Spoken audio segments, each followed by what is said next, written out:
Hello, good morning friends. Navneet educations में आप सभी लोगों का स्वागत है। तो फ्रेंड्स, आज हम बात करेंगे बायोफार्मास्यूटिक्स में फैक्टर्स इन्फ्लुएंसिंग ड्रग एब्जॉर्प्शन। तो फ्रेंड्स, स्टार्ट करते हैं। इसमें फ्रेंड्स हम मेनली यही जानेंगे, जो भी हम जैसे हम ओरली जो भी आप ओरल डोसेज फॉर्म ले रहे हैं, टैबलेट ले रहे हैं, कैप्सूल्स ले रहे हैं, ठीक है, तो वहां पर कौन कौन से फैक्टर्स ऐसे हैं जो ड्रग के एब्जॉर्प्शन में कोई ना कोई इंटरफियर या कहीं आपका जो भी इन्फ्लुएंस जो उसको फैक्टर इन्फ्लुएंस करेंगे किस चीज के लिए, एब्जॉर्प्शन के लिए, ठीक है। तो अगर हम बात करते हैं कोई भी ड्रग, कोई भी टैबलेट लेते हैं और उसमें जो आपका ड्रग है, पर्टिकुलर ड्रग जो है, जो एपीआई है, वो जब तक आपके ब्लड स्ट्रीम में नहीं पहुंचेगा तब तक वो एक्शन नहीं देता है, तब तक वो फार्माकोलॉजिकल एक्शन नहीं शो करता है। तो the rate and extent of drug absorption, जो रेट और एक्सटेंट होता है ड्रग एब्जॉर्प्शन का, या जिसे हम बोलते हैं extent of drug reaches to the systemic circulation, उसे हम बायो अवेलेबिलिटी बोलते हैं। बायो अवेलेबिलिटी मींस ब्लड में आपका कितना अमाउंट ऑफ ड्रग जो है वो पहुंच रहा है, ठीक है। जब वो आपका ब्लड में पहुंचेगा तभी जाके आपका वो एक्शन देगा। तो फ्रेंड्स, अगर हम डोसेज फॉर्म लेते हैं, फॉर एग्जांपल आपने टैबलेट लिया, ठीक है, तो इसमें कौन कौन सी बीच में ऐसी फेजेस आएंगी, ऐसे स्टेजेस आएंगे जो ड्रग के एब्जॉर्प्शन में या कहीं ना कहीं जो बायोबिलिटी है उसमें इफेक्ट करता है।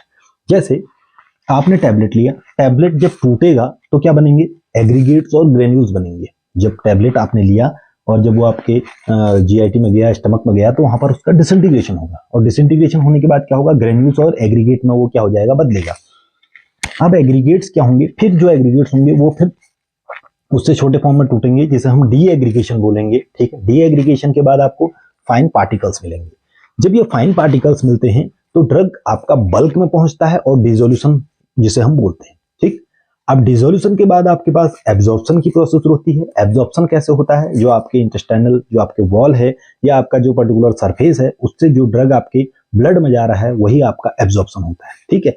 तो इसमें आपके पास हम देख सकते हैं जीआई ल्यूमेन में है, नॉन आयनिक, आयनिक दोनों टाइप की ड्रग हो सकती हैं, और एब्जॉर्प्शन होगा उसका, ये जीआई आप बैरियर देख सकते हैं इसमें, और ब्लड इन सिस्टमिक सर्कुलेशन, और इन ब्लड में आपका सॉरी जो ड्रग है वो ब्लड में या सिस्टमिक सर्कुलेशन में पहुंच चुका है। तो एब्जॉर्प्शन दोनों का होगा, ये हम पहले ही पढ़ चुके हैं, चाहे वो कैटाइनिक हो चाहे वो एनायनिक हो, ठीक है। आयनिक नॉन आयनिक दोनों फॉर्म में आपका एब्जॉर्प्शन होता है। हाँ, थोड़ा बहुत चेंजेस आ सकते हैं, थोड़ा बहुत वेरिएशन हो सकता है। अब बात करते हैं रेट डिटरमाइनिंग स्टेप, जिसे हम द रेट एट विच, ऐसा रेट जहां पर drug reaches to the systemic circulation is determined by slowest, तो उसे हम जो सिस्टमिक सर्कुलेशन में जो ड्रग पहुंच रहा है उसे हम स्लोएस्ट फेज बोलते हैं ऑफ द वेरियस स्टेप। तो ये सबसे स्लोएस्ट स्टेप रहता है, and such step is called rate determining step और रेट लिमिटिंग स्टेप, और इस स्टेप को आप रेट डिटरमाइनिंग और रेट लिमिटिंग स्टेप बोलते हैं। फ्रेंड्स, अगर हम रेट डिटरमाइनिंग और रेट लिमिटिंग स्टेप की बात करते हैं, रेट डिटरमिनेशन मींस आप उसकी जो रेट है उसको आप इजीली डिटरमाइन कर पा रहे हैं। आप इजीली कैसे डिटरमाइन कर पा रहे हैं, आप उसके डिटरमाइनिंग, हम उसी स्लोएस्ट स्टेप को ही हम रेट डिटरमाइनिंग स्टेप क्यों लेते हैं, क्योंकि जो स्टेप आपका स्लोएस्ट है वहां पर आप क्या कर सकते हैं, उसका रेट को डिटरमाइन कर सकते हैं, लेकिन जो बहुत फास्ट हो रहा है वहां पर आप उसका रेट डिटरमाइन नहीं कर पाएंगे, ठीक है।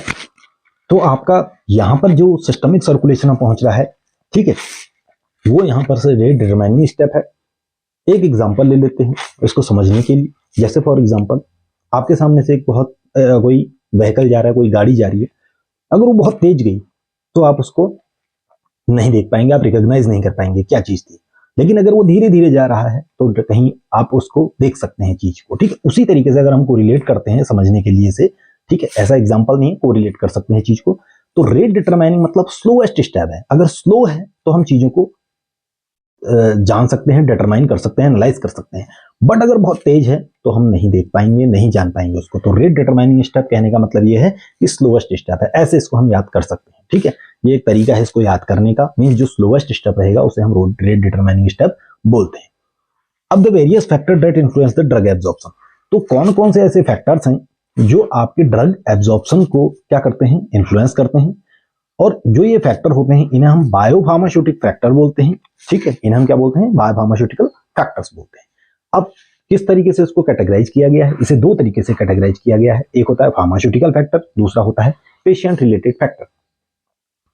अगर हम फार्मास्यूटिकल फैक्टर की बात करते हैं, इसे फिर से दो तरीके से डिवाइड किया गया है। एक पहला बोला गया physico chemical properties of the drug substance, ठीक। दूसरी चीज dosage form, characteristics and pharmaceutical ingredient, जिसे हम फार्माको टेक्निकल फैक्टर्स बोलते हैं। ठीक है, थोड़ा थोड़ा इसमें कुछ चीज़ों को हम समझ लेते हैं। बहुत सारे पॉइंट सारे तो अब इसमें मैंने कवर अभी नहीं कर रखे मेंशन, लेकिन जब हम पर्टिकुलरली इंडिविजुअली चीज़ों को समझेंगे तो टॉपिक वाइज हम एक करके उसको डिटेल्स में जाके समझेंगे। ठीक है, अभी कुछ हमने एग्जांपल ले लिए हैं, जैसे कौन कौन सी चीजें इसमें आती हैं। फिजिको केमिकल प्रॉपर्टीज में हम समझने के लिए जैसे ड्रग सॉल्युबिलिटी आ सकती है, ठीक है, डिसोल्यूशन आ सकता है, पार्टिकल साइज के बारे में बात करते हैं, सरफेस एरिया के बारे में बात करते हैं, पॉलीमॉर्फिज्म के बारे में बात करते हैं, एमॉर्फिज्म के बारे में बात करते हैं, ठीक है, डिसोसिएशन कांस्टेंट के बारे में बात करते हैं, और पीएच के बारे में हम बात करते हैं। तो ये सारी फिजिको केमिकल प्रॉपर्टीज के अंदर आती हैं, जो फार्मास्यूटिकल फैक्टर के अंदर कैटेगराइज किया गया है, और ये क्या करते हैं आपके ड्रग एब्जॉर्प्शन में आपका इन्फ्लुएंस करते हैं, इफेक्ट करते हैं। दूसरी चीज आ जाएगी डोसेज फॉर्म कैरेक्टरिस्टिक। अब डोसेज फॉर्म में क्या आएगा, डिसइंटीग्रेशन टाइम आ जाएगा। ठीक है, जो मतलब डोसेज बनाने के बाद जो जो चीजें मतलब डोज, जब हम डोज बनाते हैं तो वहां पर क्या क्या चीजें देखी जाती हैं, डिसइंटीग्रेशन टाइम हो गया, डिसोल्यूशन टाइम हो जाएगा, मैन्युफैक्चरिंग वेरिएबल्स हो जाएगा। ठीक है, जो मैन्युफैक्चरिंग आप जो भी जिस समय कर रहे हो वहां पर कोई जो वेरिएबल्स आते हैं, स्टोरेज आ जाएगी, नेचर आ जाएगा कैसा है ड्रग का, एक्सिपिएंट आ जाएगा, कौन कौन से आप एक्सिपिएंट यूज कर रहे हैं, ये भी आपका फार्मास्यूटिकल फैक्टर के अंदर और डोसेज फॉर्म कैरेक्टरिस्टिक के अंदर आता है। ठीक है, अब हम बात करते हैं पेशेंट रिलेटेड फैक्टर। यहाँ पर तो हमने डोजेज, जो आपका डोज है, जो आपका ड्रग है, उससे रिलेटेड बात करी। यहाँ पर हम पेशेंट के रिलेटेड देखो, एब्जॉर्प्शन जरूरी नहीं है कि आपका जैसे बच्चे में हो रहा है उसी तरीके से ड्रग का जो बायोबिलिटी है वो आपके जो बूढ़ा पेशेंट है उसमें भी देखा जाएगा। ठीक है, पीडियाट्रिक और जेराट्रिक अगर दोनों की बात करते हैं तो दोनों में डिफरेंस देखा जाएगा। ऐसा क्यों, अगर मेल की बात करते हैं, अगर हम सेक्स रिलेटेड बात करते हैं, मेल और फीमेल की बात करते हैं, तो वहां पर भी आपको कई चीजें ऐसी देखने मिलेंगी। तो यहाँ पर हम एज देखते हैं, ठीक है, गैस्ट्रिक एम्प्टिंग टाइम देखते हैं, गैस्ट्रिक एम्प्टिंग टाइम, ठीक है, कि आपके स्टमक में कोई चीज प्रेजेंट है या कितनी देर में आपका स्टमक एम्प्टी हो रहा है। ठीक है, वहां पर भी देखा जाता है। जीआईटी देखा जाता है, जीआईटी पीएच देखा जाता है, सॉरी, गैस्ट्रो इंटेस्टाइनल पीएच का भी हम देखते हैं, वो भी कहीं ना कहीं आपका इफेक्ट करता है, पेशेंट रिलेटेड फैक्टर के अंदर ही बोलते हैं उसे हम।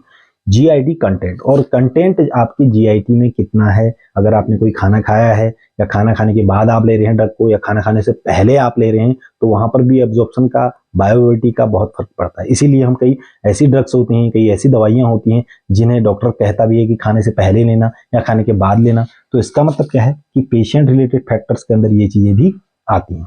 तो फ्रेंड्स, आज हमने जाना फैक्टर्स इन्फ्लुएंसिंग ड्रग एब्जॉर्प्शन और बायोअवेलेबिलिटी, दोनों के बारे में हमने जाना, और दोनों के जो हमने फैक्टर्स कौन कौन से हैं वो अभी हमने सिंपल फॉर्म में देख लिया। अब हम पर्टिकुलरली इसको हम एक एक करके इंडिविजुअली हम टॉपिक वाइज से हम समझेंगे। ठीक है, नए जो नेक्स्ट हमारा लेक्चर रहेगा उसमें हम इसी चीज को जानेंगे, ड्रग सॉल्युबिलिटी, डिसोल्यूशन। और दूसरी चीज हमने ये जानी, रेट लिमिटिंग स्टेप क्या होता है और रेट डिटरमाइनिंग स्टेप क्या होता है। जो स्लोवेस्ट स्टेप होता है, the rate at which the drug reaches systemic circulation, यहाँ पर is determined bye slowest of the various step involve the sequence. तो यहाँ पर सबसे स्लोएस्ट स्टेप अगर देखा जाए सिस्टमिक सर्कुलेशन में जो ड्रग जा रही है वो देखी गई है, तो उसे हम रेट डिटरमाइनिंग और रेट लिमिटिंग स्टेप बोलते हैं। दूसरी चीज बायोअवेलेबिलिटी, बायोअवेलेबिलिटी में बहुत बार क्वेश्चन बनने हैं। बायोअवेलेबिलिटी के बारे में पता होना चाहिए कि बायोअवेलेबिलिटी क्या है। अगर आपको समझ में नहीं आ रहा है तो आप उस वर्ड को ब्रेक डाउन कर सकते हैं कि मीन्स आपके ब्लड स्ट्रीम में कितनी अवेलेबल है ड्रग। ठीक है, उसे आप बायोअवेलेबिलिटी बोलते हैं। बायोअवेलेबिलिटी मीन्स आपने अगर ड्रग ली है, अगर आपने कोई भी दवा ली है, पेशेंट ने अपने माउथ से ली है, ओरली ली है, तो वो अमाउंट क्या आपके ब्लड में कितना पहुंचा है, उसे आप बायोअवेलेबिलिटी बोलते हैं। ठीक है, और अगर हम डोसेज फॉर्म की बात करते हैं, 100% बायोअवेलेबिलिटी किसमें होती है, आपके पेरेंटल डोसेज फॉर्म में, मेनली आईवी में। जो भी इंजेक्शन आपको इंट्रावेनस लगाए जाते हैं, जो आपको आईवी इंजेक्शन दिए जाते हैं, उसमें ड्रग 100% आपकी जो ड्रग होती है वो कहाँ पहुंच जाती है, आपके ब्लड में पहुंच जाती है।